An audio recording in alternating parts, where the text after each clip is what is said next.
Assalamualaikum warahmatullahi wabarakatuh. Waalaikumsalam. Alhamdulillah, wassalatu ala rasulillah sallallahu alaihi wasallam. Atas berkat rahmat Allah kita panjatkan rasa syukur kepada Allah Subhanahu wa taala yang telah memberikan kita nikmat sehat, nikmat iman sehingga kita bisa kembali ke pertemuan kita eh, ngaji kita Bulughul Maram. Alhamdulillah sekarang sudah sampai 80 pertemuan ke-80 ya, tidak terasa. Semoga kita terus diberikan kesehatan dan keistiqomahan untuk mengikuti kajian ngaji kita Bulughul Maram ini. Salawat dan salam kita curahkan kepada baginda Rasulullah SAW, kepada keluarga beliau, sahabat beliau, kepada para tabi'in yang terus dan seluruh pengikut beliau yang terus istiqomah sampai akhir zaman. Dalam kesempatan yang baik ini pula kita tidak lupa selalu terus ya mendoakan saudara-saudara kita dimanapun di belahan dunia ini agar Allah apabila mereka dalam kesulitan, Allah segera angkat kesulitan mereka dan Allah berikan mudahkan urusan-urusan dunia, baik dunia maupun akhirat bagi mereka. Amin ya rabbal alamin. Langsung saja tanpa memperpanjang, kita berikan waktu dan tempat kepada Ustadz Junaidi untuk memulai dengan eh tausiah. Tafadhal Ustadz.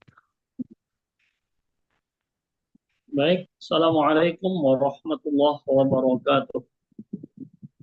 Waalaikumsalam warahmatullahi Alhamdulillahi wa kafa wa salatu wassalamu ala nabiyyil mustafa wa ala alihi wa ashabihi ahli sidqi wal wafa. Jamaah sekalian rahimakumullah, alhamdulillah pada pagi hari ini kita bersyukur kepada Allah menghidupkan kita dalam iman dan Islam. Alhamdulillahilladzi ahyana ba'da ma amatana. Allahumma ma asbaha bi min ni'matin aw bi ahadin faminka wahdaka la syarika lak. Semua nikmat ini adalah dari Allah Subhanahu wa taala. Tidak ada sekutu baginya. Falak ya, falakal hamdu wa lakas syukur. Maka segala puji dan syukur hanya milik Allah Subhanahu wa taala. Salatu wassalam ala sayyidina Muhammad. Salawat dan salam kepada baginda Nabi Muhammad sallallahu alaihi wasallam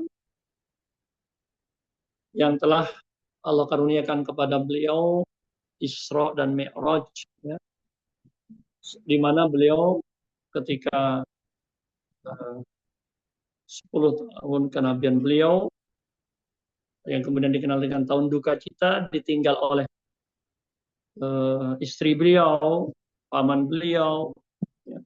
Istri beliau sebagai backup finansial dalam dakwah beliau, kemudian paman beliau Abu Thalib sebagai backup sosialnya. Allah panggil dua-duanya di tahun yang sama, sehingga secara hitungan manusiawi beliau juga ya merasakan kehilangan, kesedihan, sehingga tahun tersebut dikenal dengan istilah Amul Huzni, tahun duka cita. Tapi Rasulullah tidak pernah ya, mengenal kata putus asa, tidak pernah ya, berhenti berharap rahmat Allah, tapi dalam wujud amal. Nah, beliau kemudian mencari solusi-solusi, diantaranya mencoba berdakwah ke Taif, kurang lebih 70 kilo dari Mekah. Di sana pun beliau kemudian ternyata ditolak, bahkan dihinakan, dilempar oleh anak-anak kecil sampai beliau terluka. Tapi pelajaran penting bahwa setiap usaha di samping memang memiliki nilai pahala, tidak akan ada kesia-siaan sama sekali. Paling tidak salah seorang pembantu yang disebut dengan Adas, ya, di kebun kurma itu, di kebun anggur itu, kemudian mendengar Rasulullah bahkan dengan membaca basmalah, terjadi diskusi dan akhirnya masuk Islam. Yakinlah kita bahwa setiap amal, setiap ya, aktivitas yang ikhlas karena Allah, apalagi disertai dengan ya, kesungguhan, perencanaan yang baik, insya Allah tidak akan ada kesia-siaan. Yang jelas Allah akan balas pahalanya, bisa di dunia langsung atau dua-duanya nanti juga. Kemudian beliau dihibur oleh Allah. Diistilahkan oleh para ulama sirah itu juga istilah tasliyah, hiburan bagi Rasulullah, berjumpa dengan para teman seperjuangan, para nabi, bahkan beliau mengimami sholat di Masjidil Aqsa, ya. yang hari-hari ini masih terbelenggu. Ya Allah, paling tidak ya, Allah berikan harapan untuk terus ya, para pejuang di sana untuk bisa recovery ya, dengan gencatan senjata ini, bisa kembali masuk bantuan-bantuan yang bernafas. Walaupun tetap saja Yahudi dengan karakter khianatnya tetap perlu diwaspadai. Dan ini luar biasa sesungguhnya. Ada arsip tahun 2011, salah seorang ahli negosiasi ya, di sana, tidak salah namanya Abu Ahmad atau Abu Muhammad Al-Ja'buri. Itu bagaimana awalnya diremehkan oleh utusan atau seorang dari Jerman. Anda ini kelihatannya pemain baru dalam dunia politik. Merendahkan, tidak akan bisa bernegosiasi dan seterusnya. Tapi dia bilang, ya, lihat saja. Ya, dengan penuh dengan penuh kebanggaan, kemuliaan, ya, kepercayaan diri sebagai seorang mukmin, seorang muslim, seorang mukmin, beliau mengatakan tidak akan begitu saja pasrah, tunduk, bahkan akan mendapatkan hasil yang baik ya, sambil meninggalkan hotel. Ternyata apa? Dari kepiawaian tentu ya, beliau dalam diplomasi, dalam bernegosiasi, tentu yang pertama adalah taufik dari Allah. Akhirnya di tahun itu salah seorang yang ditawan itu orang Yahudi namanya Shalit ya, Shalit itu berhasil ditukar dengan 1.000 lebih tawanan Palestina. Ya. Ini menunjukkan bahwa mereka pada hakikatnya walaupun hampir bisa dikatakan berjuang sendirian ya, dalam posisi terakhir ini 466 hari untuk kemudian mencapai gencatan senjata. Ini kita perlu banyak belajar. Ya. Betapa mereka dalam kondisi seperti ini kok begitu tetap kuat dan sangat kuat bahkan. Hampir semua analisis ya, analisa yang ada memperkirakan pada awalnya mereka tidak akan bisa bertahan lebih dari 2 bulan. Ini bahkan sampai 15 bulan dan berhasil memberikan tekanan, kalau tidak kita katakan kemenangan, kekalahan bagi Yahudi, bagi Netanyahu, dan kemenangan bagi para pejuang di sana. Ini kita perlu harus banyak belajar. Apalagi ini momentum Isra, ya, Masjidil Aqsa kembali kita ingatkan sebagai salah satu penguat. Rasulullah dihibur bertemu dengan teman-teman seperjuangan para nabi di sana. Jadi kita harus banyak belajar menjadi mukmin yang kuat. Bisa saya ibaratkan ya, ketika dahulu bagaimana mempertahankan akidah itu ketika para pemuda Ashabul Kahfi lari ke gua. Di sini ada bedanya antara Kahf dengan Ghar. Kahfun, Al-Kahfi itu kan gua. Kita juga dengar gua Hira, gua Thur ya, tempat Rasulullah hijrah, bersembunyi saat hijrah, gua Thur. Ada juga gua Hira saat mendapatkan wahyu. Para ulama menyebutkan perbedaan antara Al-Kahf, Kahf itu gua besar, lebar. Mungkin ada kamar-kamar di dalamnya. Hanya mereka tertidur di sana 350-an tahun. Wa nuqallibuhum datal yamini wa datal shimal ya, mereka berpindah-pindah bergerak itu. Ya. Goanya tidak kecil. Ya. Kalau gor itu hanya lubang atau patahan di dalam gunung, jadi lubang kecil saja. Gua juga ya, cuma tidak gua lebar. Nah, saudara-saudara kita demi mempertahankan ya akidahnya, ya eksistensi akidah dan tanah airnya juga membuat terowongan. Yang kadang mereka juga harus bersembunyi. Ada kemiripan saya kira dengan Ashabul Kahfi. Mereka butuh 15 bulan untuk kemudian berhasil memberikan tekanan ya, kekalahan kepada Israel sampai detik gentakan senjata. Apa kira-kira yang ya, di tengah mereka berjuang sendirian, ya, di tengah mereka kemudian ada yang membantu tapi tidak secara vulgar ya, hampir bisa dikatakan berjuang sendirian, bahkan tidak kurang juga tekanan-tekanan dari sesama muslim, mereka mempertahankan akidah mereka, keyakinan mereka. Tentu yang mendasar saya kira bahwa mereka tidak pernah ya di tengah di tengah keterbatasan, di tengah ketersendirian, ya Pak sekalian, Bapak Ibu, rekan-rekan sekalian, rahmati Allah, di tengah tekanan internasional mereka merasa yakin ya, ada tempat bergantung yang tidak boleh pernah berhenti, pupus harapan kepada rahmatnya. Allahus Samad, Allah lah tempat bergantung. Kekuatan ini ya, keyakinan kepada rahmat Allah, pertolongan Allah, ya, kekuatan Allah yang menghapus atau bahkan menghilangkan sebab-sebab kelemahan. Selama kita bergantung kepada Allah, yakin dengan kekuasaan Allah, kita akan menjadi kuat. Al-mu'minu qawiyun, ya, kuat karena kekuatan Allah. Yang bergantung kepada manusia, manusia juga tetap terbatas. Saya kira rekan-rekan sekalian, jamaah sekalian dirahmati Allah, di momentum Isra Mi'raj yang akan diperingati nanti di akhir bulan ya, secara nasional di Indonesia itu, kita bisa mengambil ibrah ini. Bagaimana kita sudah singgung kemarin, kita menjadi mukmin yang kuat, al-mu'minul qawi. Bagaimanapun mukmin yang kuat, khairun wa ahabbu ilallah minal mu'minil dha'if. Lebih baik dan lebih Allah cintai daripada mukmin yang lemah. Walaupun wa fi kullin khairun, ya, segalanya, dua-duanya selama mukmin tetap memiliki kebaikan. Ihris ala ma yanfa'uka. Bersemangatlah untuk mendapatkan hal-hal yang mendatangkan manfaat untuk. Dan dalam hal ini kita banyak belajar ya. Bisa dikatakan inilah tanda-tanda Allah ya. Allah, cara Allah untuk memberikan terus motivasi, semangat dan keyakinan kepada kaum muslimin bahwa ada senantiasa. Ini juga sesuai dengan hadis la tazalu ta'ifatun min ummati, senantiasa ada kelompok umat ini yang unggul dengan kebenaran, zahirin alal haq, di atas kebenaran. Tidak terpeduli orang-orang yang ya, mencela mereka, merendahkan mereka, menghinakan mereka.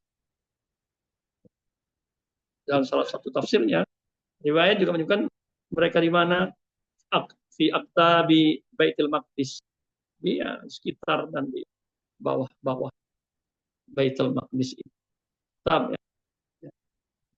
Tangga-tangga di bawahnya, di sekitar Baitul Maqdis. Peristiwa Isra Mi'raj ini hendaknya kiranya bisa memperkuat kedekatan kita pada Allah. Mi'raj ya, di samping kita bertemu dengan teman-teman seperjuangan di muka bumi ini yang menguatkan,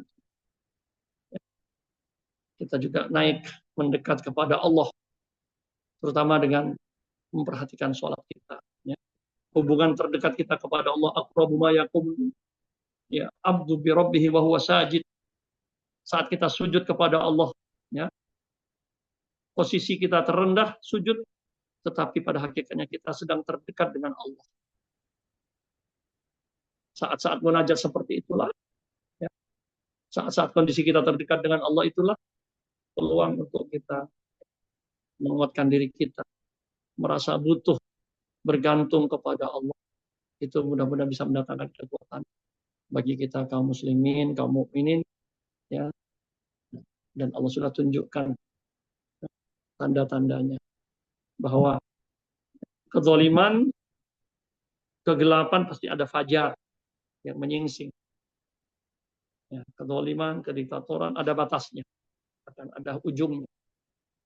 Ya, rezim yang 5 dekade berkuasa, Allah lewat tangan-tangan para pejuang itu bisa ya jatuh dalam hitungan hari. Kemudian ya Allah ketika berkehendak, ya, kita yakin Allah Maha punya segalanya. Ya. Jika api disembur oleh tornado habis 75% itu Los Angeles dan North Carolina itu. Kemudian barangkali itu juga mendorong semakin cepatnya akan terjadinya gencatan senjata. ala kulli hal kita terus bersyukur kepada Allah sambil kemudian meningkatkan syukur kita dengan wujud amal.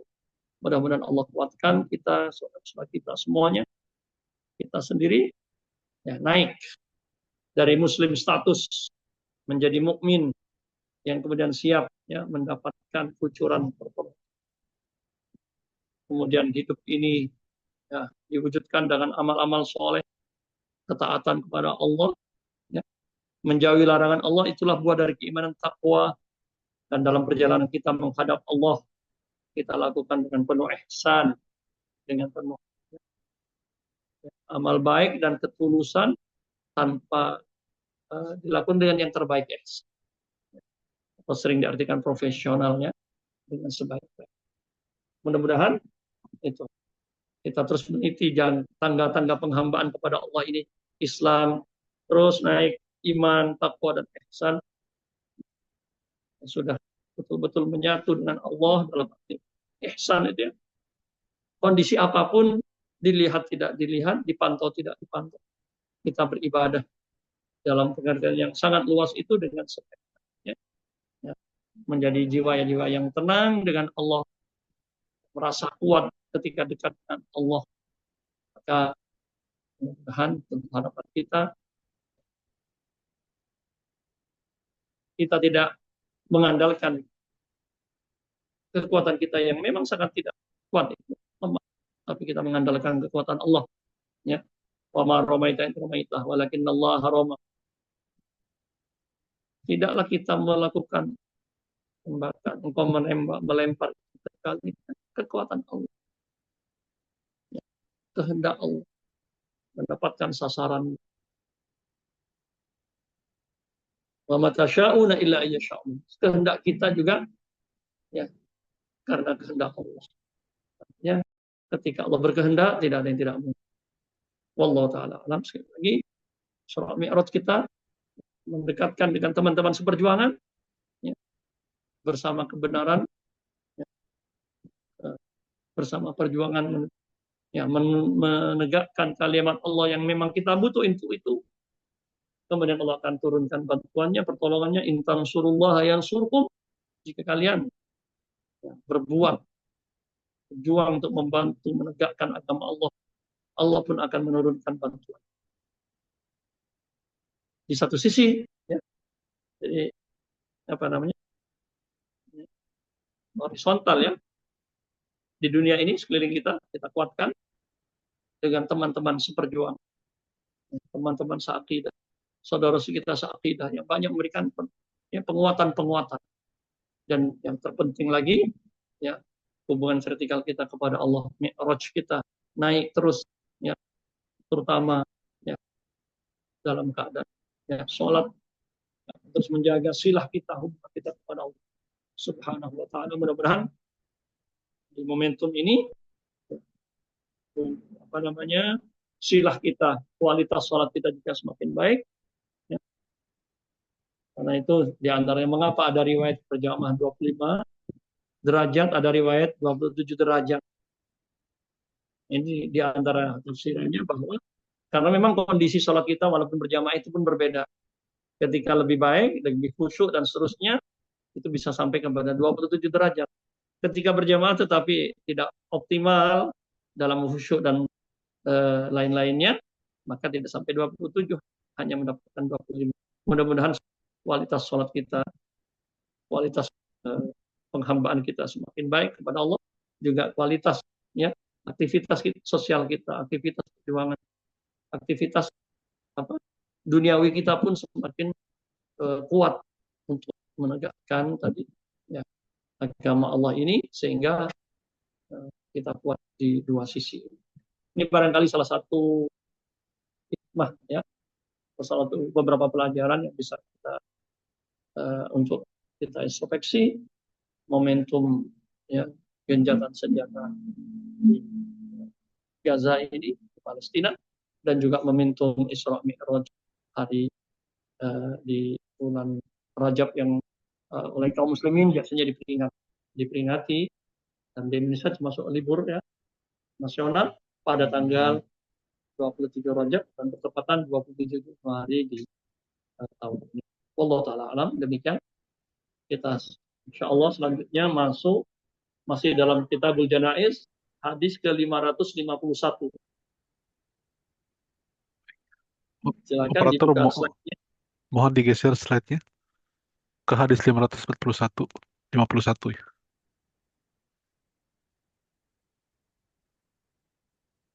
Baik, tafadhol silakan. Siapa yang mau membuka malam ini? Pak Agus mungkin mau bersedia? Silakan. Hadisnya. Mungkin Pak Agus mau membuka hadis pada pagi ini, hadis pertama. Baik Ustaz. Bismillahirrahmanirrahim. Wa an Ali radhiyallahu an qala sami'tun nabiyya sallallahu alaihi wasallam yaqulu la tughalu fil kafani fa innahu yuslabu sari'an, rawahu Abu Dawud. Jazakallahu khair, terima kasih. Wa an Ali, dari sahabat Ali radhiyallahu anhu, qala, beliau berkata, sami'tu Nabiy sallallahu alaihi wasallam yaqul, aku mendengar Nabi sallallahu alaihi wasallam bersabda, la tughalu fil kafan. Jangan kalian berlebih-lebihan, gulat, wala yaghlu, ya. Al-ghulu itu berlebih-lebihan. Ya. Jangan kalian berlebih-lebihan dalam bab kafan, dalam hal kafan. Fa innahu, karena kafan tersebut yuslabu sari'an, akan cepat punah. Ya, dalam lafaz Sunan Abu Daud, yaslubuhu salban sari'an. Salaba yaslub itu juga bisa artinya mengambil, ya. Salab. Dalam riwayat Baihaqi, yaslubu salban sari'an. Tetapi secara ilmu hadis, ya, dalam ilmu periwayatan, ilmu takhrij, ya, dinilai dhaif hadis ini. Hadis ini diriwayatkan oleh Abu Daud, juga Imam Baihaqi dari jalan Abu Daud. Ya. Di sini dinilai dhaif karena ada rawi namanya Amr bin Hashim Al-Jambi, ya. Dinilai lemah, tidak bisa diterima ketika hanya dia yang meriwayatkan. Imam Syafi'i tidak mendengar dari beliau Amr bin Hashim ini kecuali satu hadis saja di Sahih Bukhari. Jadi secara periwayatan lemah, tapi masih dalam arti yang secara umum kita dilarang berlebih-lebihan, masih dipakai oleh para ulama. Ya. Bisa digeser slide berikutnya. Ya. Fihi dalalatun, hadis ini menjelaskan larangan berlebih-lebihan dalam hal kafan. Yaitu yang bisa dalam hal berlebih-lebihan tentu ziyadatul taman, harganya menjadi mahal.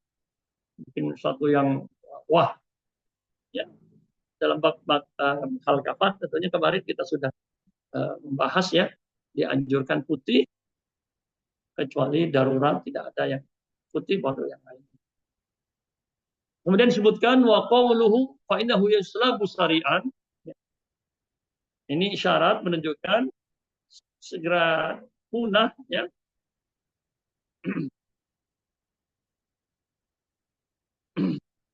Kemudian di sini disebutkan riwayat Aisyah yang menceritakan bahasanya Abu Bakar pada suatu waktu pernah melihat kain beliau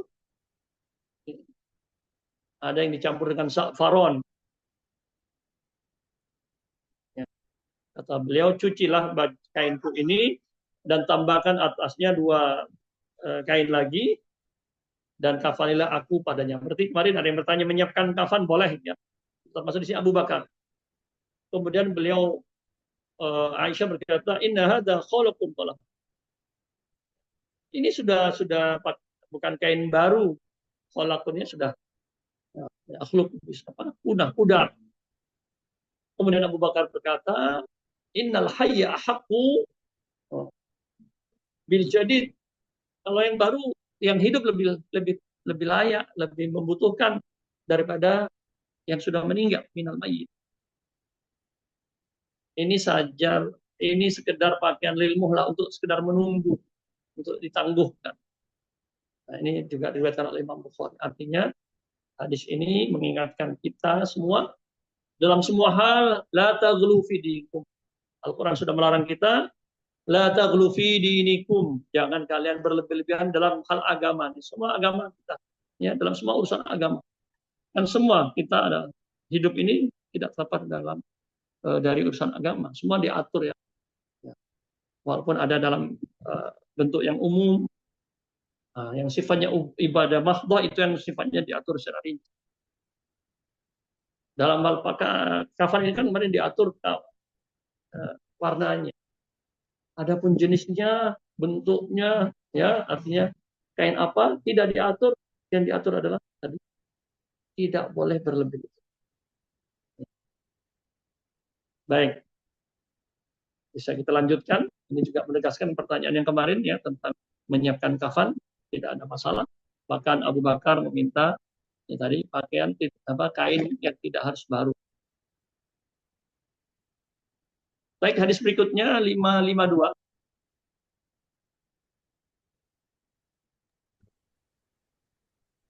Silakan. 552 atau 553 Ustaz? Tadi 553 kan? 552. Sekarang 552. Mungkin operator terlewat slide-nya. Ya, 552, betul. Next. 553 kayaknya tadi. 52. 52. Kembali lagi. Kembali lagi. Ya, kembali. Satu lagi. I see. Ya, ini 52. Tafadhol, silakan.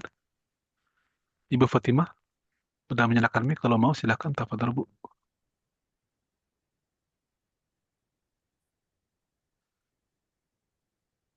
Silakan. Silakan.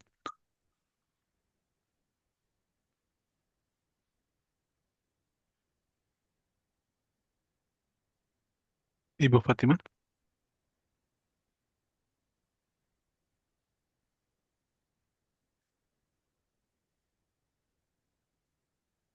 Silakan yang lain. Siapa yang bersedia?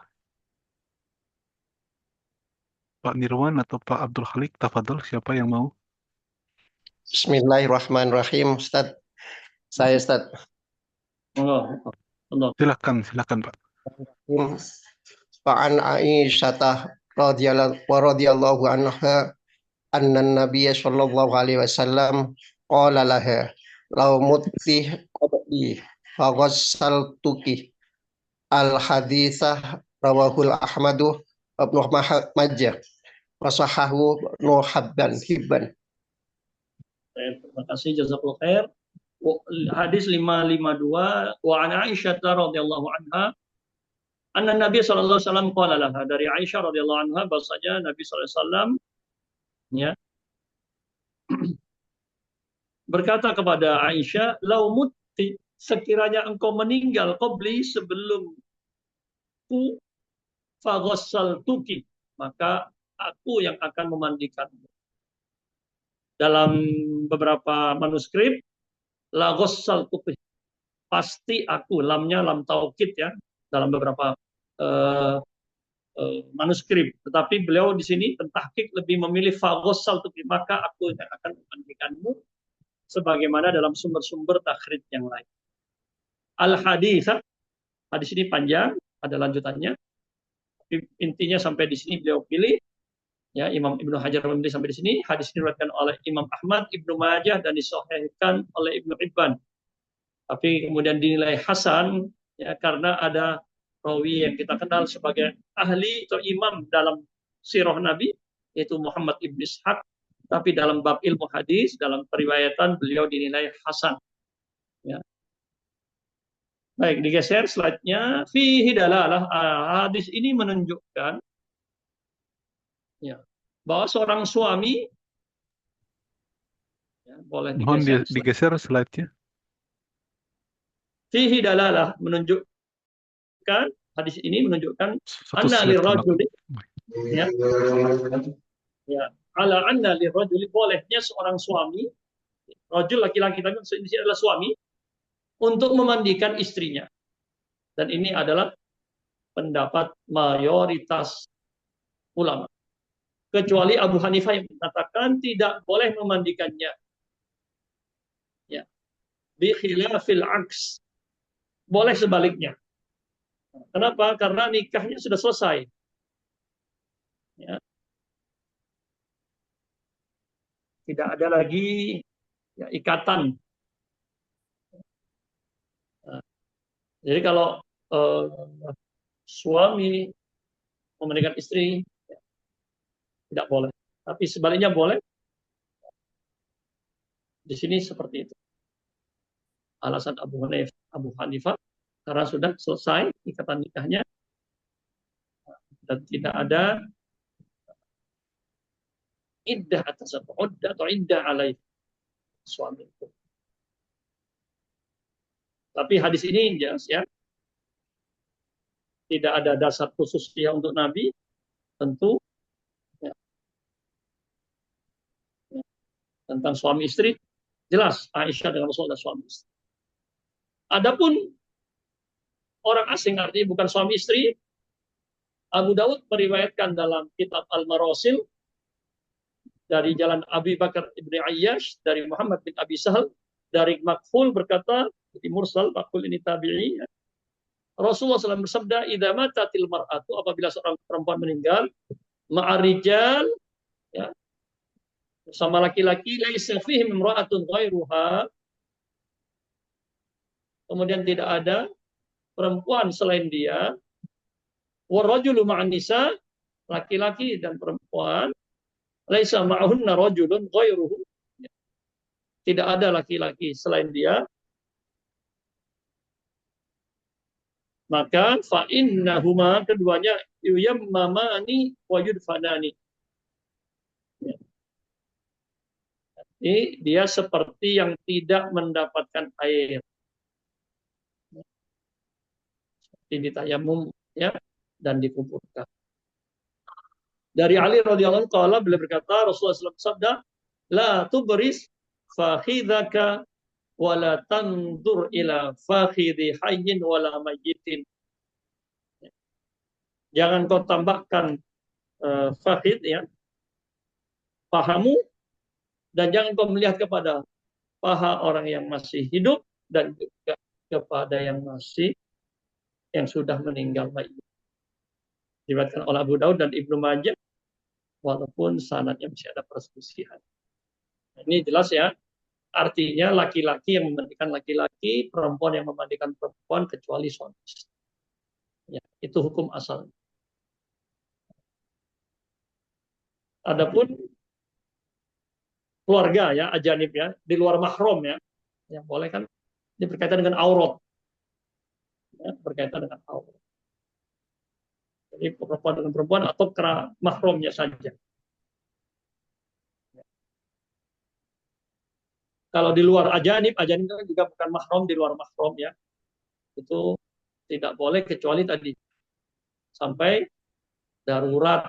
Darurat pun tadi cukup walaupun mursal ya, sebagian masih memakai hadis mursal termasuk Imam Syafi'i dengan beberapa syaratnya tadi. Cukup ya, tidak perlu dimandikan secara lengkap. Yoyammamani ya. Seperti orang tidak dapat air cukup semacam ditayamumi dan dikafani dan dikubur.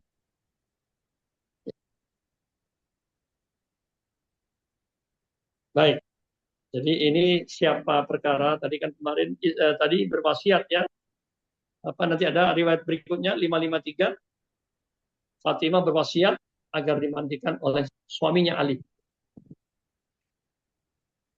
Silakan kita lanjutkan dulu masih berkait dengan siapa yang memandikan siapa artinya. Hadis pertama tadi tentang kafan ya. Kemudian hadis kedua yang kita baca hari ini bagaimana Rasulullah berharap yang memandikan dalam beliau. Ini ada pertanyaan ya. Ada anggapan di tengah masyarakat ya. Orang yang meninggal hakikatnya menghadap Tuhannya sehingga kain kafan yang digunakan harus sebagus mungkin. Ya bagus, tidak harus berlebihan. Ya, kita ibadah kan secara umum ya. Udzu zinatakum inda kulli masjid. Ya. Kalian beribadah kan ke masjid pakailah perhiasan yang baik. Nah, tapi fungsi kafan itu kan tadi sebagaimana dikatakan oleh Abu Bakar, lil muhlah saja, hanya untuk penangguhan sebelum betul-betul hancur secara fisik. Ya. Tidak harus jelek tadi kan, warnanya putih yang bagus tidak ada masalah, tapi yang tidak boleh tadi berlebihan menghadap Allah yang menghadap Tuhan. Menghadap itu kan tidak seperti menghadap dalam persepsi manusia ya, menghadap ke pimpinan, menghadap di kantor, ke atasan. Menghadap artinya Allah panggil, Allah selesaikan ya jatah hidupnya di dunia.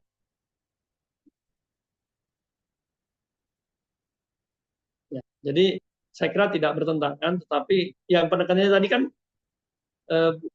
tidak berlebihan. Ya. Harus wah tidak bagus, tidak masalah, baik ya. Tadi intinya tidak berlebihan. Kemarin kan ada cerita Abu Darda, sahabat Abu Darda bertanya kepada sahabat Abu Sa'id Al-Khudri tentang fenomena di waktu itu ya. Sudah di zaman setelah Rasulullah wafat ada fenomena. Ada orang mulai ya memperhatikan pakaiannya, orang memperhatikan pakaiannya, makanan, minumnya, ya kuliner kalau sekarang ya macam-macam. Kata beliau nggak masalah. Kulillah, washrab lillah, walbas lillah.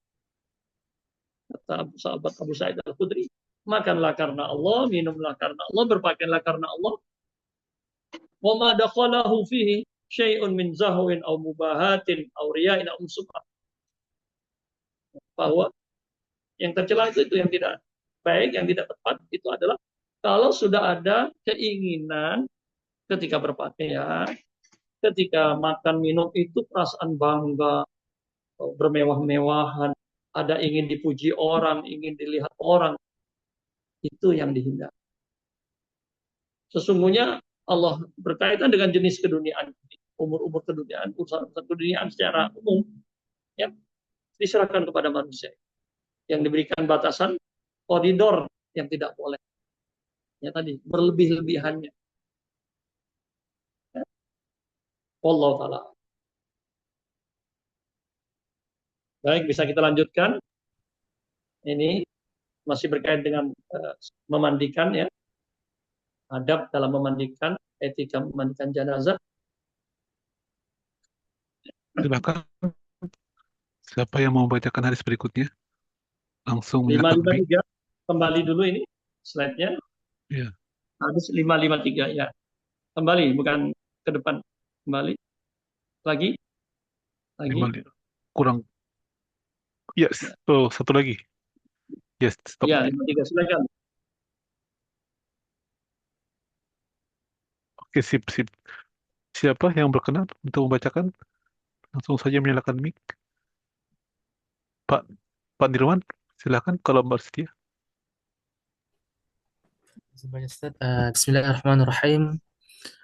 وعن أسماء بنت أميس رضي الله عنها أن فاطمة رضي الله عنها أوصت أن يغسلها علي رضي الله عنه رواه الدارقطني.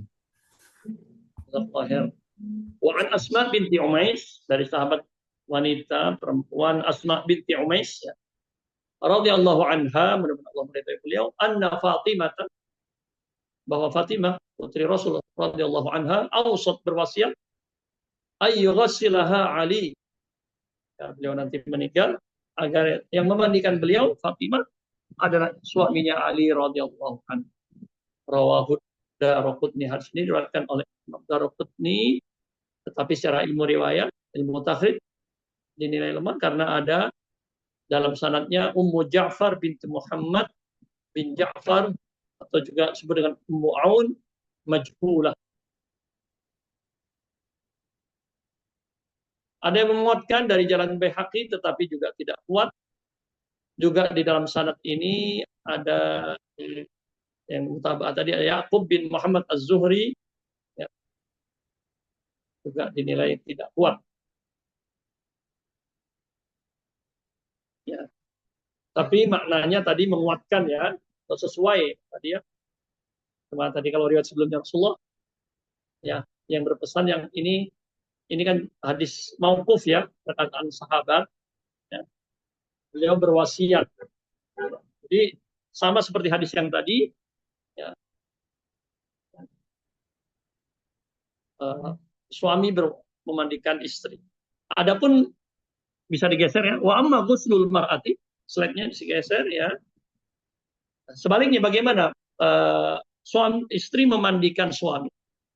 Ada dasarnya dalam riwayat Abu Daud, Aisyah radhiyallahu anha berkata, "La astaqbaltu min amri mastadbartu ma ghassala sallam ghairu nisa'i." Kalau nanti ya, ya inginku gitu ya, tidak ada yang memandikan Rasulullah kecuali istri-istri beliau. Intinya mahram suami istri tidak ada masalah.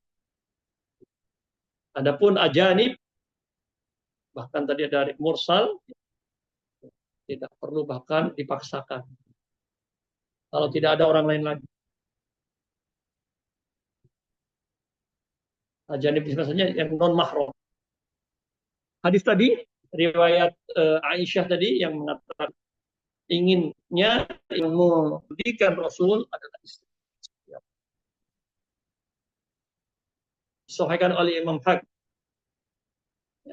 Walaupun tentu di sini adalah hadis mauquf yang sumbernya adalah Aisyah. Juga ada Fatimah ini menunjukkan hadis ini ya kita baca tadi 553 menunjukkan ya, bahwa hal ini adalah hal yang umum di zaman Nabi SAW. Bahwa suami memandikan istri atau berwasiat agar suaminya memandikannya ini suatu yang lumrah, yang sudah umum biasa di zaman. Dan ini juga diperkuat oleh riwayat Imam Baihaqi, bahwasanya Abu Bakar berwasiat ya,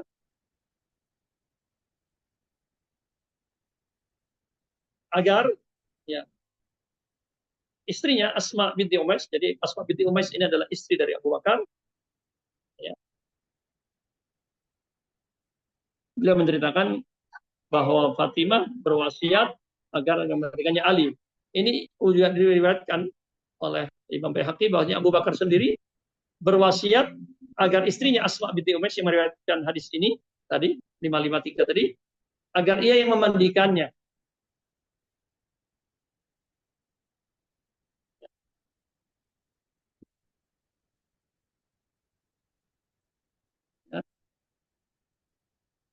Dan Asma binti Umais meminta bantuan kepada Abdurrahman bin Auf karena secara fisik beliau sudah tidak kuat ya, dan tidak ada seorang pun yang mengingkari permintaan Abu Bakar ini dan perbuatan istrinya dan enggak tadi karena laki sama laki membantu. Ya. Inilah pendapat jumhur. Tadi disebutkan juga kan Abu Hanifah yang tidak setuju juga dinisbahkan kepada Imam Ahmad.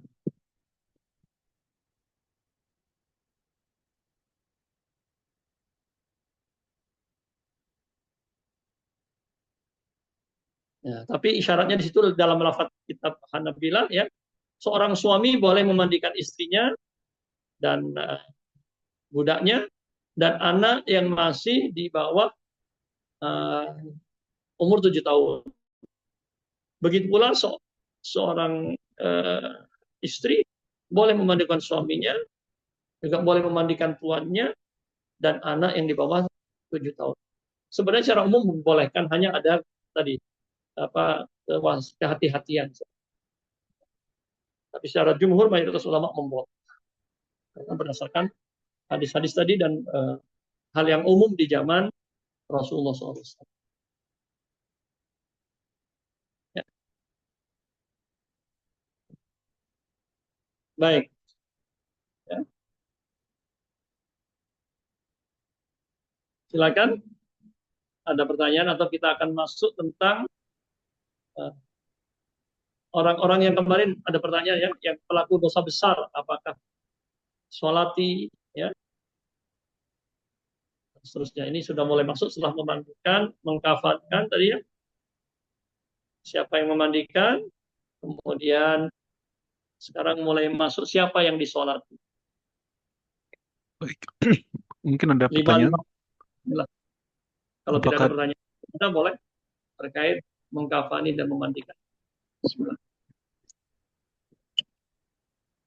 apakah ada pertanyaan dari peserta? Atau mungkin nanti ya kita lanjut saja dulu ke hadis berikutnya. Silakan 554. Ya sih, silakan tafadhol yang mau membacakan langsung menyalakan mic silakan.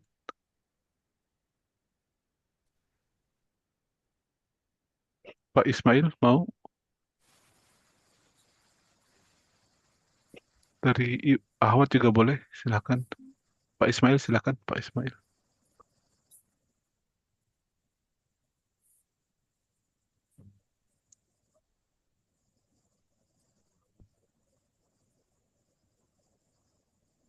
Monggo, tafadhol, silakan. Silakan atau Pak Nirwan tafadhol. Nah, Ustaz. Bismillahirrahmanirrahim. وعن بريدة رضي الله عنه في قصة الغامدية التي أمر النبي صلى الله عليه وسلم برجمها في الزنا قال ثم أمر بها فصلى عليها ودفنت رواه مسلم. Jazakallah khair. Oh iya. Hadis ke-554, wa an Buraidah, dari sahabat Buraidah bin Ibnul Husayb radhiyallahu anhu, fi qissatil ghamidiyah, tentang atau dalam kisah perempuan dari suku Ghamidi, allati amarun Nabi sallallahu alaihi wasallam, di mana Nabi memerintahkan karena dia sudah mengaku berzina ya, birajmiha, untuk dirajam karena fizina, mengaku berzina. Yang Rasulullah pura-pura yang berpaling sampai 3 kali baru, karena sudah memaksa gitu 3 kali baru ditanggapi, dan kemudian Rasulullah SAW bersabda, "Tsumma amara biha." Ya, qala, siapa? Buraidah berkata, kemudian Nabi SAW memerintahkannya untuk dirajam. Setelah itu meninggal. Ya, ya. Kemudian jika dikafani, disingkat di situ, fasalla alaiha, salati, wadufinat, dan dikubur. Ya, ini hadis riwayat Imam Muslim dan yang lainnya. Hadis ini sanad ini ada yang lemah, tetapi hadis ini sahih dengan hadis yang lainnya. Ya.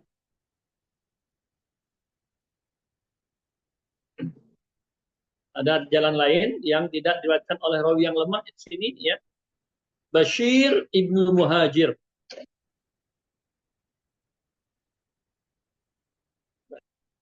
Hadis ini menunjukkan, silakan digeser slide berikutnya, fihi dalalatun atau fihi dalilun, bahwasanya orang yang meninggal karena had, sanksi yang pelaksananya ada dalam Al-Quran dan Sunnah, hadun, ya, potong tangan, zina, ya, qisas.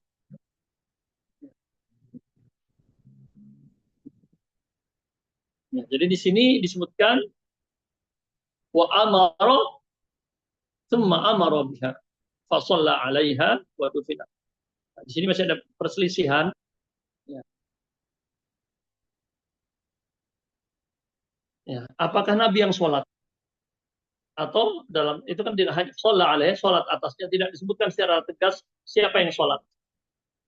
Karena itu kemudian Imam Malik berpendapat, ya, pemimpin imam di sini, khalifah atau pemimpin dalam hal ini bab di tingkatan masing-masing, ya, tidak boleh mensolati orang yang meninggal karena had tadi. Kenapa alasan beliau? Li'annal fudala la yusalluna 'alal fusaq. Orang-orang yang mempunyai keutamaan, ya, imam, baik imam di sana dulu kan khalifah, ya pasti hafal Quran, pemimpin, orang yang dipandang itu tidaklah menjadi imam bagi orang-orang yang fasik, pelaku dosa besar, sebab ini, ya, sebagai bentuk zajron lahum, ya, agar menjadi hukuman bagi mereka, menjadi peringatan bagi mereka. Tapi pertanyaannya, bagaimana dengan sabda Nabi SAW yang mengatakan, perempuan Ghamidiyah tadi, perempuan dari suku Ghamidi yang mengaku berzina kemudian sampai dirajam, Rasul mengatakan, ya, taubatnya tadi dia mengaku berzina kemudian siap dirajam. Ya. Taubatnya ini kalau dibagikan ke seluruh penduduk Madinah la wasi'atun, mencukupi mereka. Ya. Karena itu di sini ada perbedaan pandangan para ulama, ya, tentang sholat terhadap pelaku dosa, para orang-orang yang fasik, pokoknya karena meninggal karena had, karena ya, tadi sanksi, atau orang muharib, memerangi bugot yang melampaui batas, menentang pemerintahan yang resmi, pemerintahan Islam yang resmi, atau ya, anak zina, itu sampai ada juga ya. Anaknya nggak masalah, tapi perbuatan zinanya ya. Apakah juga itu ada perbedaan pendapat? Tapi secara umum, kata Ibnu Arabi dari mazhab Maliki, mazhab para ulama, pandangan para ulama itu bahwa tetap disolati. Ya, selama dia muslim, apakah karena dia disanksi, diikut karena dirajam dan seterusnya, ataupun dia bunuh diri, atau bahkan ya anak zina. Tentang bunuh diri akan kita baca hadis berikutnya, hadis ke-55.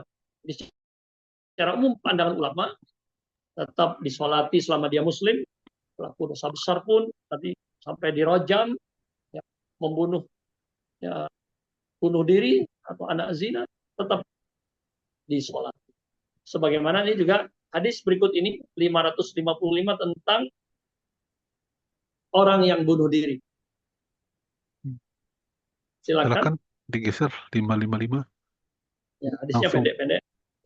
Langsung saja, tafadhol. Siapa yang ingin membacakan? Mungkin dari Ahwat, tafadhol. Bismillahirrahmanirrahim. Wa an Jabir bin Samurah radhiyallahu anhu maqala utiyan Nabi sallallahu alaihi wasallam bi rajulin qatala nafsahu bi masyaqis falam yusalli alaihi, rawahu Muslim. Wa an Jabirin, dari Jabir ibn Samurah, ada Jabir bin Abdullah ya, Al-Ansari, ini Jabir bin Samurah, sahabat yang lain radhiyallahu anhu. Mudah-mudahan Allah meridhai mereka berdua, Jabir dan ayahandanya. Qala, beliau berkata, Jabir berkata, utiyan Nabi sallallahu alaihi wasallam, dibawa menghadap Nabi sallallahu alaihi wasallam bi rajulin, jenazah seorang, qatala nafsahu, yang membunuh dirinya di masyaqis. Masyaqis itu jam'u mishqas. Ya. Mishqas itu nablun arid. Nablun itu anak panah ya. Anak panah yang lebar. Arid lebar. Dia bunuh diri dengan senjata tajam. Ini ujung apa namanya? Panah yang lebar itu. Maka Nabi tidak menyolatinya. Hadis sahih riwayat Imam Muslim. Tapi juga ada yang menilai hasan di sini. Tapi karena dari sahih tetap dinilai sahih. Walaupun ada rawi namanya Simak bin Harb, sehingga sanadnya ini saja yang dinilai hasan, tapi majmuknya totalnya nanti tetap sahih. Bisa digeser ya. Inilah riwayat Imam Muslim. Bisa digeser selanjutnya. Al-Misqos, masyaqis tadi disebutkan, jamak dari Misqos, ya, nablun arid, anak panah yang lebar. Rasul tidak mensolati orang yang bunuh diri tadi, artinya ada sebagai sanksi dan agar menjadi warning bagi yang lainnya agar tidak melakukan hal seperti tersebut. Ya. Ada perbedaan dari dulu tentang hal ini. Umar bin Abdul Aziz yang dikenal dengan Khalifah kelima karena luar biasa kepemimpinan beliau itu, berpendapat tidaklah disolati atau tidak mau mensolati orang yang membunuh dirinya, yang bunuh diri. Begitu pula Imam Auza'i. Sementara mayoritas ulama tetap berpendapat ya, tetap disolati. Memang Nabi tidak sholat, tetapi ya mereka para ulama mengatakan sholat yang lain sholat, yaitu sahabat yang lain sholat.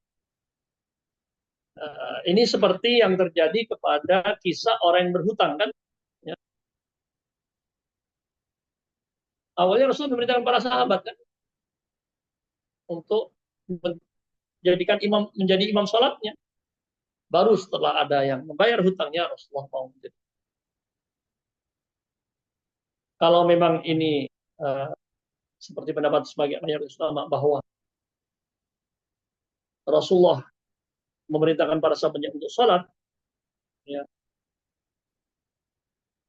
untuk sholat, mensolati tadi yang bunuh diri tadi, maka kalau itu memang kuat, maka itulah pendapat para ulama. Walaupun secara zahir pendapat Umar bin Abdul Aziz tadi kan tidak sesuai dengan pendapat Rasulullah tidak mau sholat. Maka tadi ada pandangan dari Malikiyah kalau orang tadi posisinya pemimpin imam agar menjadi peringatan. Jadi nanti kalau meninggal nggak disolati oleh orang-orang yang baik, orang-orang penting. Ya. Nah, isyaratnya juga menguatkan ya. Rasulullah mengatakan amma ana dalam riwayat Nasai, adapun saya tidak akan mensolatinya. Nah, dari sini barangkali diambil kesimpulan yang lain sahabat yang mensolatinya. Artinya inilah pandangan para ulama bahwa tidak masalah, artinya orang yang bunuh diri tetap disolati, hanya yang mensolati ini tidak orang-orang yang utama, orang-orang penting, pemimpin, agar menjadi pelajaran, menjadi hukuman sosial ya, bagi.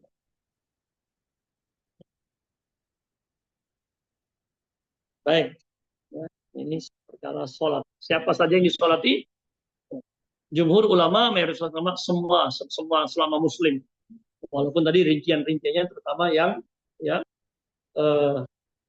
pelaku dosa besar seperti bunuh diri, dihukum sanksi had, rajam dan sejenisnya, itu ada pandangan beberapa di antaranya dari Umar bin Abdul Aziz, Imam Auza'i, dan dari Imam Malik ya tadi tidak disolati oleh pemimpin, ya. Tapi tetap disolati. Sepakat untuk disolatinya. Allah taala. Lanjut lagi, hadis berikutnya masih terkait ya tadi tentang sholat.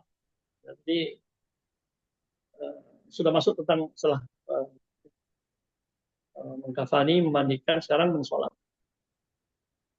Silakan, tafadhol. 556. Satu slide ke belakang. Ya, 556 sih. Silakan, tafadhol. Siapa yang mau membacakan? Agak sedikit panjang, 4 baris ya. Tadi 2-3 baris, yang ini 4 baris. Mungkin Pak Agus mau membacakan. Pak Agus, silakan. Baik Ustaz. Bismillahirrahmanirrahim. Wa an Abi Hurairah radhiyallahu anhu fi qissatil mar'ati allati kanat taqumul masjid. Qala fasa'ala anhan nabiyyu sallallahu alaihi wasallam. Faqalu matat. Faqala afala kuntum adantumuni. Faka'annahum sawwaru amroha. Faqala duluni ala qabriha fadalluhu fasalla alaiha mutafaqqun alaihi. Wa zada muslimun summa qala inna hadhil qubura mamlu'atan tulmatan ala mamlu'atun dulmatan ala ahliha wa innallaha yunawwiruha lahum bisolati alaihim. Jazakallahu khair. Wa an Abi Hurairah radhiyallahu anhu, dari sahabat Abu Hurairah, perawi hadis terbanyak ya dari kalangan sahabat, fi qissatil mar'ati allati kanat taqumul masjid, pada kisah perempuan yang biasa menyapu masjid, membersih masjid. Oh, nanti masih ada riwayat perdebatan ini, apakah perempuan betul atau masih ada perselisihan sedikit ya, atau dia sebenarnya laki-laki. Tapi secara umum riwayat lebih dan dikuatkan adalah perempuan. Qala Abu Hurairah berkata, fasa'ala anha Nabi. Nabi bertanya tentang dia. Faqalu, para sahabat menjawab, matat, meninggal. Faqala, maka Nabi kemudian bertanya, afala kuntum adantumuni, mengapa kalian tidak memberitahukan aku? Faka'annahum sagharu amraha. Ya, seolah-olah para sahabat menganggap urusan perempuan ini ya sesuatu yang sepele, remeh, sogir, kecil ya. Ya, yang meninggal cuma marbot masjid ya. Rasulullah ini meninggal di malam hari kan. Kalau dibangunkan beliau pemimpin, nanti mengganggu istirahat beliau dan seterusnya. Nah, kata-kata faqalu matat sampai seolah-olah menganggap remeh ini dari Sahih Bukhari, Sahih Muslim dan sumber-sumber lainnya, tetapi di naskah manuskrip Bulughul Maram itu tidak disebutkan. Maka di sini dimasukkan biar lengkap ceritanya. Faqala, kemudian Nabi SAW bersabda, duluni ala kubriha, kau tunjukkan kepadaku kuburnya. Fasalla alaihi luhu, maka kemudian para sahabat menunjukkan kuburnya. Fasalla alaihi, Nabi mensolatinya. Muttafaqun alaihi, hadis sahih muttafaqun alaihi. Wazada Muslimin, kemudian Imam Muslim menambahkan, tsumma qala, kemudian Nabi SAW bersabda, inna hadhil qubur, sesungguhnya kuburan ini ya banyak, kuburan ketika kuburan itu banyak. Kubur-kubur ini mamlu'atun, dipenuhi dengan zulmatan, kegelapan, ala ahliha, kepada para penghuninya. Wa innallaha, dan sesungguhnya Allah yunawwirha, meneranginya, lahum, untuk mereka para penghuni kubur ini, bisolati alaihim, dengan salatu atas mereka. Ya. Baik, kita lihat, bisa geser slide-nya. Nama siapa? Nama perempuan tadi yang menjadi marbot masjid tadi, dalam riwayat Baihaqi disebutkan dengan sanad yang hasan, namanya Ummu Mihjan. Ya. Kemudian dalam riwayat Baihaqi juga dikatakan yang menjawab pertanyaan Nabi tadi adalah Abu Bakar. Baik, ya. Kemudian dari hadis ini para ulama menyimpulkan, ya, boleh sholat kepada mayit yang sudah dikuburkan secara mutlak. Ya. Apakah sudah disolatkan sebelum dikubur atau tidak? Inilah pendapat Imam Syafi'i. Ya. Imam Syafi'i. Ya. Berdasarkan juga bahwasanya Nabi SAW sholat kepada sahabat, ya, Bara bin Ma'rur. Saat itu beliau, sahabat Bara bin Ma'rur ini meninggal. Saat itu Nabi sedang di Mekah. Ketika datang dari Mekah ke Madinah, shalla ala qabrihi, sholat di kuburnya. Wa kana dzalika ba'da syahrin min wafatihi. Ini kejadiannya setelah sebulan. Juga ada keterangan lain. Nabi pernah sholat kepada seorang anak dari kalangan Ansor yang dimakamkan pada malam hari, dan Nabi tidak tahu akan kematiannya, esoknya. Hadis ini diriwayatkan Imam Bukhari. Juga dikuatkan atau menunjukkan hal ini hadis-hadis lain yang dalam hal ini yang diriwayatkan dari 9 sahabat, ya.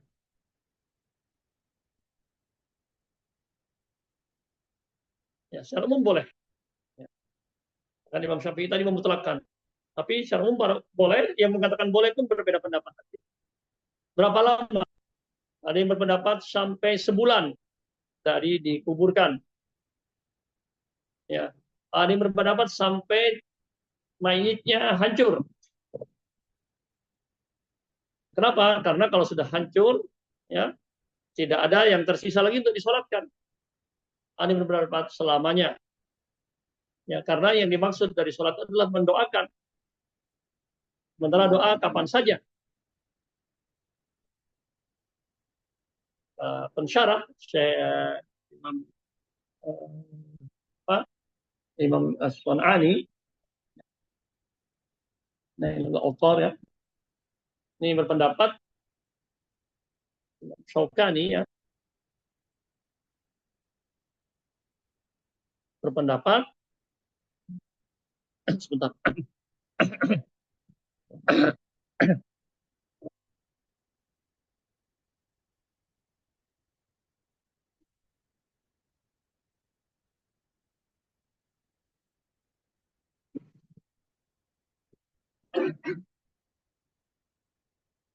Maaf, sebentar. Imam Ash-Shani berpendapat ya tidak ada dalil yang membatas. Adapun yang berpandangan bahwa sholat di kuburan itu adalah hanya khusus untuk Nabi SAW, tentu tidak. Ya, tidak kuat. Tadi banyak sahabat juga meriwayatkan. Karena klaim bahwa itu khusus, itu kan bertentangan dengan hukum asal, bahwa hukum asal untuk Nabi dan untuk umatnya. Harus ada penjelasan yang kuat. Ya. Mungkin yang suka ya, kisah-kisah tentang poligami itu kan suka bikin gurauan ya. Nanti boleh kalau saya meninggal setelah kuburku kering. Ya. Ada juga kan di keterangan lain menyebutkan sampai kuburnya kering. Artinya kan sebulan. Padahal si perempuan tadi sudah berpesan kepada saudaranya agar tiap hari kuburannya disiram. Si suami datang ke kuburan, kuburannya kok nggak kering-kering. Ya, itu goronya orang yang suka bicara, ngobrolin saja tentang poligami. Intinya, ya, tentu saja ini karena sholat jenazah itu kan sangat sederhana ya, tidak ada ruku dan sujud, hanya berdiri, hanya takbir, hanya mendoakan intinya memang. Dan di sini termasuk Imam Syafi'i yang pendapat itu. Hanya saja di masyarakat kita kan tidak biasa. Bahkan sholat jenazah yang sudah jelas-jelas saja di masjid banyak orang yang tidak ikut dengan alasan tadi tidak tahu bacaannya atau suci apa tidak ya kotor dan sebagainya. Padahal intinya adalah doa. Dan utamanya kemarin mensolati satu qiraat mengantar jadi dua qiraat.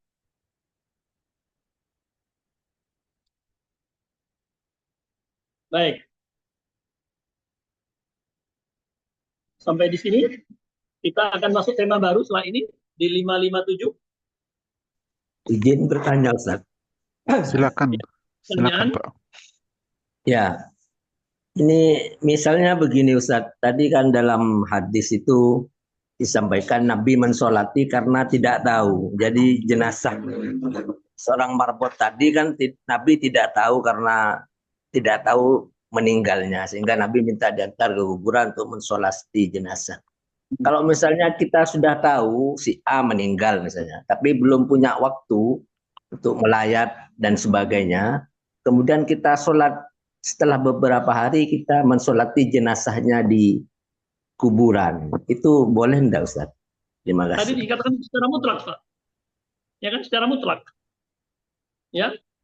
Mutlakon, mutlak. Bahkan walaupun sudah disolati sebelum dikubur, kan mungkin ada yang berpandangan tadi akan karena mungkin lupa ya itu disolati karena belum disolati sebelumnya. Boleh jadi mungkin dalam kondisi-kondisi darurat atau apa ya sehingga belum disolati. Disolati tidak mutlak di sini.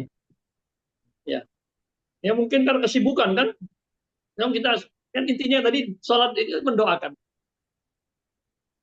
Nah, cuma kan bukan dijadikan tempat sholat memang kubur itu kan intinya bukan tempat sholat sebenarnya kan. Hanya karena ini tadi aslinya kan tetap sholat jenazah di tempatnya di masjid. Nanti juga akan dibahas itu kan. Apakah sholat di jenazah di masjid atau tidak itu juga nanti ada kita akan bahas. Ya. Kalau karena kesibukan atau jarak yang jauh anak Pak ya, tahu kan sudah tahu meninggal. Cuma nggak ngejar, pesawatnya ternyata delay atau ternyata tertunda dan sebagainya, atau dia di luar negeri Pak. Ini bisa jadi solusi, ya kan? Kalau menunggu jadi kelamaan. Nah, contoh saya dulu ya, kalau almarhum Bapak itu saya di Mesir kan, Allah yarhamu, itu berita meninggalnya kan jam 2 waktu Mesir. Di sini kalau salah ya sekitar maghrib, beda 4 jam ya, jadi sekitar jam 6 hampir jam. Saya diberitahu jam 2. Itu tahun 2001 ya, tahun 2001. 16 atau 17, 16 September maksudnya. Itu penerbangan yang ke Indonesia itu semuanya pagi sebelum zuhur. Artinya jam 2 sudah tidak ada penerbangan untuk hari itu. Belum kita masih harus mengurus paspor ya, mengurus visa re-entry untuk bisa masuk lagi ke Mesir itu. Waktu itu saya di Mesir. Anggap besoknya dapat saya, visa dapat, besok dapat tiket. Kan berarti sudah lewat 1 hari, berangkat hari kedua. Baru nyampe hari ketiga, itu kan baru sampai Jakarta. Dari Jakarta masih cari pesawat lagi ke Surabaya. Surabaya masih naik lagi 2-3 jam ke Madura. Itu kan bisa hari ketiga nanti, atau bisa jadi lebih. Nah, itu kan bisa jadi solusi. Ya, biar tidak terlalu lama gitu ya. Asri'u bil janazah, perintah untuk menyegerakan jenazah tidak lebihlah dari 1 hari tadi. Ditunggu yang dekat-dekat gitu kan. Ya. Itu menjadi solusi. Ya sudah, dia ingin mensolati, mendoakan, bisa seperti itu. Dan ini juga ada dasarnya. Bahkan untuk mengatakan itu khusus untuk Nabi tidak dianggap tidak kuat.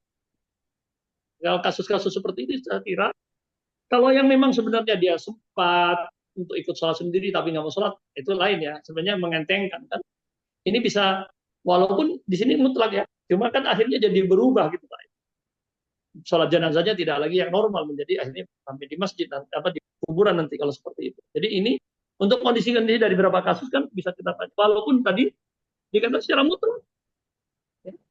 Cuma kalau digampangkan, diremehkan, bisa merusak maksud dari fardu kifayah sholat yang nanti akan ya, yang sholat 40 orang, akhirnya bisa tidak rame gitu ya. Sama seperti qobliyah subuh, kalau kita terlambat, boleh dikerjakan setelahnya. Baik setelah sholat subuh atau nanti setelah matahari terbit. Nah, itu kan kalau diremehkan, akhirnya merusak waktu qobliyah, jadi nggak qobliyah lagi nanti. Nah, kira-kira seperti itu. Jadi kalau memang saya pernah mengalami juga itu ketika saya masih waktu itu mungkin masih di Madinah ya. Saya itikaf di masjid di Pamekasan, kakek saya dapat info meninggal, saya dari Pamekasan, ya, siap-siap. Saya kira belum terlambat gitu ya. Sampai di gang itu jenazahnya sudah diangkat. Baru saja keluar dari rumahnya. Kan kalau kita bilang, oh, tunggu, turunkan lagi. Saya belum sholat. Itu juga nggak pas ya. Orang sudah siap jalan. Ya sudah tentu, ya kita ikut mengantar ke kuburan. Ya. Nah, tentu tetap harus bijak ya. Kalau ini belum umum di masyarakat, ini juga penting. Walaupun kita yakin bolehnya, tapi kalau kemudian akan mendatangkan fitnah, tidak harus kita demonstrasikan. Ketika orang masih banyak kita sholat. Ini kira orang sholat apaan kan begitu. Nanti orang itu habis semua atau tinggal 1-2 saja, saya baru sholat di situ melaksanakan hadis ini. Itu juga harus tetap bijak dalam penerapannya. Wallahu taala alam. Ini juga ada pertanyaan tertulis ya. Iya Ustaz, di Dari chat. Dari Ibu Hira. Ya, Mbak Hira. Apabila sholat jenazah saya salah karena tidak membaca Al-Fatihah, saya baca doa, saya harus mengulangi saat sudah tahu. Ya, memang secara umum Al-Fatihah itu ya, la sholata liman lam yaqra bi Fatihah. Kalau sempat diulang ya diulang, ya kan? Karena rukunnya ya, Fatihah itu rukun. Secara umum rukunnya sholat dan juga di dalam sholat tadi sholat jenazah. Kalau masih sempat diulang ya diulang.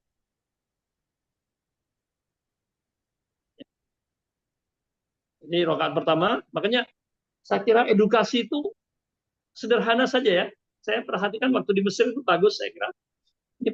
Ini para imam ya, imam sholat jenazah bisa meniru, saya kira, bisa mempraktekkan ini. Jadi sebelum memulai sholat, imam itu memberikan edukasi singkat. Jadi jemaah sekalian, sholat jenazah ini fardu kifayah hukumnya. Setelah takbir pertama membaca Fatihah, setelah takbir kedua membaca 4 takbir ya, fardu kifayah 4 takbir saja. Setelah takbir pertama membaca Al-Fatihah, setelah takbir kedua membaca sholawat, setelah takbir ketiga doa untuk jenazah, setelah takbir keempat doa bebas, kemudian salam. Ya. Jadi mungkin orang yang lupa atau yang karena tidak harian kan, belum tentu rutin begitu, bisa jadi orang lupa dan sebagainya. Jadi edukasi singkat ini mengingatkan. Sama kalau nanti ada namanya sujud tilawah atau sujud sajdah ya, imam memberitahu ini imam yang benar, yang baik ya. Kalau nanti di rakaat kedua akan ada sujud sajdah, sujud tilawah nanti sujud, jadi makmumnya nggak kaget. Nah ini penting ya, saya kira wallahu ta'ala demikian. Izin bertanya, Ustaz. Ya, silakan. Assalamualaikum warahmatullahi wabarakatuh. Waalaikumsalam. Terkait memandikan jenazah, Ustaz. Tadi menjelaskan semua jenazah wajib disolatkan, walaupun mati bunuh diri atau dan sebagainya. Nah, saya pernah mendengar suatu pendapat atau keterangan bahwa yang tidak pernah mendirikan sholat selama hidup itu tidak perlu disolatkan, Ustaz. Gimana pendapat ini, Mas? Mohon penjelasan, Ustaz. Assalamualaikum warahmatullahi wabarakatuh. Waalaikumsalam. Terima kasih pertanyaannya. Jadi tadi ada pandangan yang tidak disolat itu ada kan, seperti tadi Ibnu Umar bin Abdul Aziz Auza'i, pelaku dosa besar ya, atau orang yang fasik ya, sudah terlihat pendosa lah bahasa kitanya, itu tidak disolati. Tapi pendapat itu kemudian diluruskan lah ya, atau dipersempit oleh Imam Malik, bukan tidak disolati karena tetap fardu ya. Pendapat umum ulama tetap disolati. Tetapi yang mensolatinya itu bukan tokoh, bukan orang yang dipandang oleh masyarakat, bukan ulama, bukan pemimpin, sehingga menjadi hukuman sosial bagi ya, masyarakat agar tidak meniru perbuatannya. Ya, termasuk yang tadi meninggalkan sholat ya, kecuali meninggalkannya itu karena dia memang mengatakan tidak wajib ya. Jadi itu kalau atau ada keputusan pengadilan bahwa dia kufur sudah, nggak disolati lah. Atau masih muslim, tadi makanya as-sholat ala kulli muslim, masih mensolati selama dia masih muslim. Jadi pandangan-pandangan tadi ada kan, kata pensyarah tadi bisa jadi itu kuat pendapat itu kalau tidaklah ada keterangan yang lain ini gitu ya. Umar bin Abdul Aziz. Maka kemudian madhab Maliki tadi menjadi apa ya, petunjuk lah ya buat kita bahwa tetap disolati, tetapi yang menjadi imam sholatnya tadi atau imam sholatinya itu ya orang-orang biasa lah gitu ya. Wallahu a'lam. Ya. Jadi ini pentingnya juga instruksi untuk kita ya. Ya. Jangan jadi orang yang fasik sehingga tidak disolati orang-orang yang baik-baik begitu. Wallahu a'lam. Baik, Tadi kalau tidak ada lanjutan tadi, Ustaz, yang tadi pertanyaan sebelumnya dari Ibu Hira, karena salat lupa membaca Al-Fatihah kan harus diulang. Tapi berarti pertanyaan berikutnya, berarti dia ulangnya di sholat gaib dong, karena udah selesai sholat jenazahnya. Apa bagaimana? Kan tadi lupa Al-Fatihah harus diulang. Kalau sudah diangkat jenazahnya bisa ke kuburnya tadi. Kan? Gitu. Kalau orang dekat kan bisa ke kuburnya. Tadi seperti solusi yang tadi. Ya. Gitu. Kalau kan orang jauh yang tidak bisa menghadiri kan. Nanti kita akan bahas di sini sholatnya Najasyi akan ada nanti. 2 hadis lagi. Ya, Baik. Orang yang panjang deh, karena pun kayak apa yang pun. Mungkin Yang pula kan, kamu yang kita aku jawab tuh, tuh, kenapa so kosong mana padahal? mungkin oh ya, Pak Hasan bisa di mute. mute, Oh ya. lupa. Ya. Baik, kita lanjut ke hadis berikutnya. Silakan.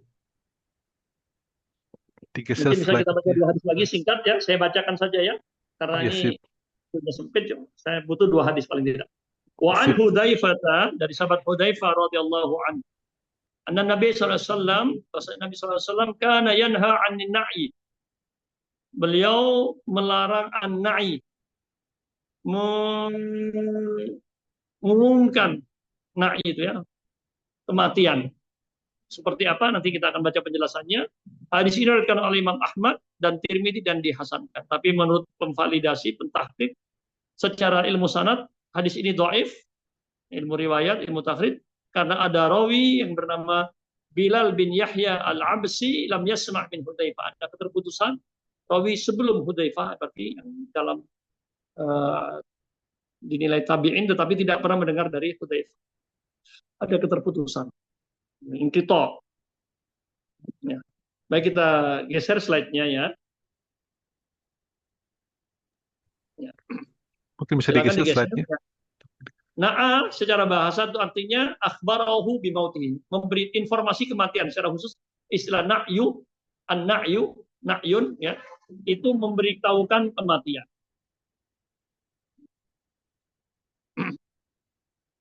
Jadi lafaz lain juga ada menegaskan iyyakum wan na'ya. Itu ya. Dalam riwayat Tirmidzi yang lain ya. Jauhilah oleh kalian an-na'ya, menginformasikan kematian. Karena fa'innan na'ya, sesungguhnya memberikan informasi kematian itu min amalil jahiliyah. Ya. Ini adalah perbuatan jahiliyah. Ya. Juga dalam kisahnya itu Hudzaifah ya juga berkata, idza mittu fala yu'adzin ahadun. Jika nanti aku meninggal, jangan ada seorang pun yang memberikan pengumuman. Karena aku khawatir akan menjadi ya tadi na'i, pemberitahuan informasi kematian yang dilarang itu. Saya mendengar Rasulullah SAW yanha 'anil na'i, melarang na'i tadi. Ya. Inilah yang disebut dengan maksud dari Imam Tirmidzi menafsirkan bahwa yang maksud na'i adalah memanggil orang untuk memberikan pengumuman bahwa si A meninggal agar menyaksikan jenazahnya. Sebagian ulama mengatakan tidak masalah memberitahu ya, kerabatnya, saudara-saudaranya. Ibrahim An-Nakhai diantaranya, beliau tabi'in ya, mengatakan tidak masalah pemberitaan info kepada para kerabat. Ada juga yang berpandangan dari kalangan ulama bahwa yang dilarang itu pengumuman seperti budaya jahiliyah. Ya. Mereka mengutus orang yang memberitahu tentang berita kematian keliling ke rumah-rumah dan pasar. Lanjut di slide berikutnya, dalam syarah tentang lafaz-lafaz yang sulit dalam hadis, wa fi nihayah fi gharibil hadis karya Ibnu Athir, beliau mengatakan yang masyhur di kalangan orang Arab bahwa kalau orang yang dianggap orang mulia, orang penting dan seterusnya, jika meninggal atau terbunuh, ya, diutuslah orang yang mengendarai kendaraan ke beberapa suku-suku, ya, memberitahu berita kematiannya kepada mereka.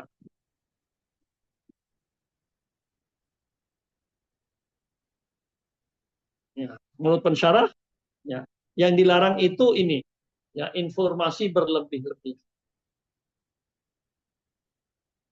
Seperti yang dilakukan belakangan ini, kata beliau, di zaman waktu itu, ya, diumumkan oleh para dari mimbar dari atas menara saat itu ya, ketika yang meninggal orang-orang penting. Karena itu kemudian dari madhab Maliki, salah seorang ulama madhab Maliki namanya Imam Ibnul atau Ibnul Arabi mengatakan dari hadis-hadis yang terkait dengan masalah ini, beliau menyimpulkan ada 3 kondisi. Salah satu halat. Yang pertama, memberitahu keluarga dan para sahabat dan orang-orang soleh ini malah sunnah bukan terlarang. Nanti siapa yang mengurus jenazahnya? Dari riwayat-riwayat ya hadis-hadis dalam hal ini beliau menyimpulkan ya yang pertama malah sunnah memberitahu kepada kerabat ya teman dan orang-orang soleh ya nanti yang akan mengurus persiapan jenazahnya menggali kuburnya siapa ini bahkan sunnah. Yang kedua dakwal jam ya al-katsir lil mufakhar mengundang orang banyak untuk kemudian dibangga-banggakan. Ya, kalau kemudian karena memang beliau orang besar, orang penting, ya informasi yang hanya kepada keluarganya kemudian menyebar, apalagi zaman sekarang dengan cepat, bukan dari keluarganya sendiri atau dari orangnya itu ya, dari kerabatnya tentunya memberitahu karena beliau sudah meninggalkan, agar muncul kewahan, kemegahan, itu yang. Tapi kalau maksudnya ingin terlihat wah bangga dan seterusnya inilah yang dimaksudkan. Yang dilarang kata beliau i'lamun binau'in akhar. Pengumuman yang disertai dengan niyahah. Meratap kesedihan yang berlebihan. Ini yang dilarang. Ya. Kenapa? Yang pertama sunnah tadi dasarnya apa ya? Nabi kan mengatakan, kenapa kamu tidak memberitahu aku? Nabi ya dekat rumahnya dengan masjid. Jadi, teman, orang-orang soleh, dan keluarga. Ini yang sunnah. Lebih dari itu kan tidak perlu dipaksakan. Nah, sekarang ya tentu informasi ini yang perlu kita jaga niatnya ya. Sekarang ketika sudah ada info, orang buat info, begitu cepat menyebar, yang penting adalah keluarga itu tidak berniat untuk kemudian menjadi sesuatu yang ya dibangga-banggakan. Kalau kemudian menyebar info dengan maksud ketidakridhaan, meratap, ini yang dilarang. Ini disampaikan oleh Ibnul Arabi.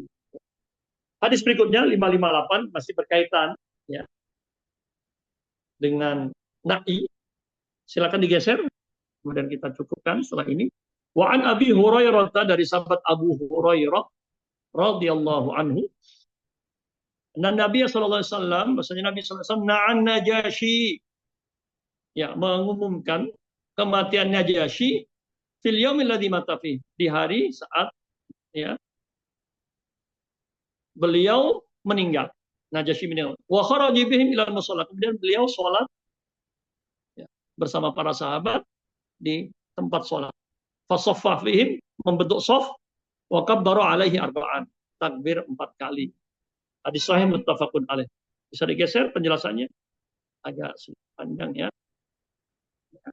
Tentang Najasyi ini bisa dibaca Najasyi ya. Bisa juga Najasyi ya. Ada 2 bacaan. Diringankan Najasyi atau Najasyi di tasydid. Nah, ini adalah laqab atau gelar Raja Habasyah. Nah, yang Najasyi yang di zaman Nabi itu namanya Ashamah, alif shad ha mim ha ya, tak marbutatuh ha ya, Ashamah. Kemudian keluar dengan para sahabat ke lapangan. Lapangan yang masuk ke sholat tempat sholat bisa sholat tempat sholat hari raya yang dekat Masjid Abu Bakar sekarang itu ya, di daerah situ ke arah kanan Masjid Nabi ya, yang Babus Salam, tempat sholat hari raya, atau memang tempat yang dijadikan untuk sholat jenazah.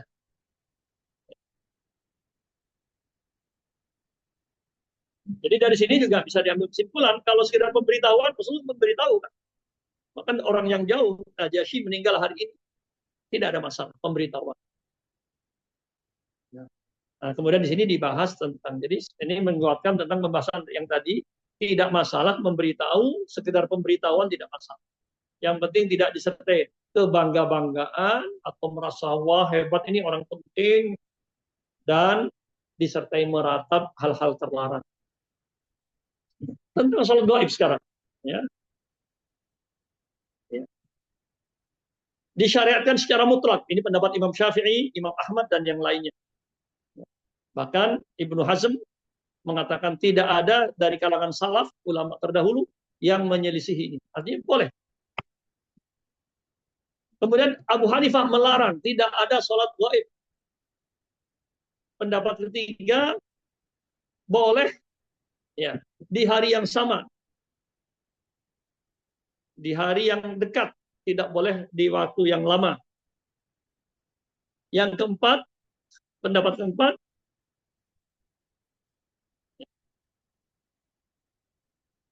boleh kalau jenazah itu searah dengan kiblat. Ya, ini karena berkaitan dengan kisah Najasyi kan di hari yang sama dan searah dengan kiblat. Alasannya mengapa Abu Hanifah? Ya, itu khusus untuk Nabi, khususiyah yang boleh seperti itu. Tapi pendapat ini dibantah tadi untuk khususiyah, ya.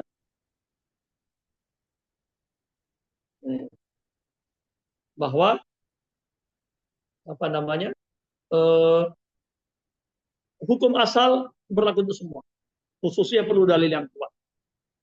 Kemudian pendapat kelima, ya, mengatakan disyariatkan kalau memang di tempatnya itu tidak ada yang mensolati. Ya, diperkirakan karena Najasyi itu Islamnya menyembunyikan Islamnya dan Islam sendirian, ya. Tidak ada orang Islam lainnya, tidak ada yang mensolatinya. Ini juga dipilih oleh Ibnu Taimiyah, juga disebutkan oleh Ibnu Hajar dalam Fathul Bari dari ya, ya, Imam juga dinukil dari Imam Khattabi dan dianggap pendapat yang baik juga oleh Imam Ruyani dari mazhab Syafi'i. Kemudian berkata, itu kemungkinannya seperti karena tidak disolati di tempat situ. Tapi kata beliau, saya tidak mendapatkan sedikit pun berita atau hadis atau riwayat keterangan bahwa tidak ada yang mensolati seorang pun di negeri tersebut. Tidak ada infonya. Jadi boleh ya menyampaikan informasi kematian untuk maksud pemberitahuan. Sholat gaib tadi secara umum boleh, walaupun nanti ada perbedaan pendapat. Kemudian perkara ketiga atau hal ketiga terkait dengan hadis ini, ya, bagaimana sholat jenazah itu di masjid atau di luar masjid? Karena Rasul tadi mengajak sahabat keluar dari masjid. Ya. Ada yang mengatakan makruh di sini Malikiyah dan Hanafiyah. Hanafiyah dan Malikiyah mengatakan makruh karena Rasulullah sholatnya tadi ya, di luar. Tetapi pendapat ulama yang lain ya, tidak menunjukkan larangan hadis ini. Ya. Ya. Yang dilarang itu kan pendapat Imam Malikiyah dan Hanafiyah mengatakan makruh memasukkan mayit ke dalam masjid. Adapun keluarnya Nabi katanya, ya. Ya, itu karena mengagungkan Najasyi tadi dan agar jamaahnya banyak yang sholat. Jadi tidak ada masalah hukum asalnya. Ini karena mereka sholat jenazah di masjid tidak masalah. Mereka yang mengatakan makruh itu karena ya tadi kasus tadi kan mengatakan khusus untuk Nabi. Nah, jadi tidak mau dimasukkan jenazah dalam masjid. Nah, itu kan sholat jenazah, sholat gaib kan tidak ada jenazahnya. Kemudian dari sini juga fasofa ya, disyaratkan bersoft dalam sholat jenazah itu. Ya. Disebutkan disebutkan dari Jabir bahwasanya dia di soft kedua atau di soft ketiga. Ya, jadi artinya bersoft gitu ya. Kemudian terakhir hadis ini menunjukkan ya tentang mukjizat Rasulullah SAW bahwa beliau waktu itu tidak ada HP, ya, tidak ada informasi cepat, tapi di hari yang sama beliau mendapatkan informasi bahwa Raja Najasyi sudah meninggal, padahal jaraknya Madinah dengan Ethiopia, Habasyah itu tidak bisa ditempuh dengan waktu sehari. Wallahu taala alam, nanti bisa kita lanjutkan lagi ya tentang jumlah orang sholat yang akan memberikan syafaat dan seterusnya. Alhamdulillah kita hari ini bisa membaca 9 hadis ya kurang lebih, dan saya mohon maaf jika ada hal-hal yang tidak berkenan. Baik, Apa masih ada pertanyaan atau dicukupkan dulu? Kita lanjutkan insyaallah pada pertemuan yang akan datang biidznillah. bismillah. Alhamdulillah. Mungkin pertanyaan juga sudah tidak ada, Ustaz ya. Mungkin bisa disimpan untuk pertemuan selanjutnya, insya Allah. Jazakallah khair, Ustaz, atas materinya. Sangat bermanfaat. Semoga Allah memberikan balasan yang terbaik untuk Ustaz Junaidi. Baik, kita cukupkan kajian kita pada pagi hari ini. Insya Allah kita ketemu 2 minggu lagi. Kita tutup dengan membaca Alhamdulillah, Alhamdulillahirabbil alamin, dan doa penutup majelis. Subhanaka Allahumma bihamdika, asyhadu an la ilaha illa anta, astaghfiruka wa atubu ilaik. Insya Allah bertemu di pertemuan selanjutnya. Assalamualaikum warahmatullahi wabarakatuh. Jazakallah khair, Ustaz. Assalamualaikum warahmatullahi wabarakatuh. Jazakallah khair, mohon pamit. Sama-sama, Ustaz. Jazakallah para Assalamualaikum. peserta juga. Waalaikumsalam warahmatullahi wabarakatuh. Waalaikumsalam warahmatullahi wabarakatuh.